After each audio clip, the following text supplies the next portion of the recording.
സുഹൃത്തുക്കളെ,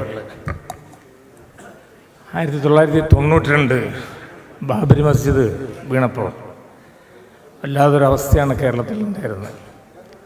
ഞങ്ങളുടെ മേത്ത് പലരും ക്ഷുഭിതരായി നിൽക്കുന്ന സമയത്ത് ബഹുമാനപ്പെട്ട ശിഹാബ് തങ്ങൾ വിളിച്ചു പറഞ്ഞു, ശാന്തതയോടെ നിൽക്കുക, എല്ലാത്തിനൊരു പരിഹാരം ഉണ്ടാവും എന്നുള്ളത്.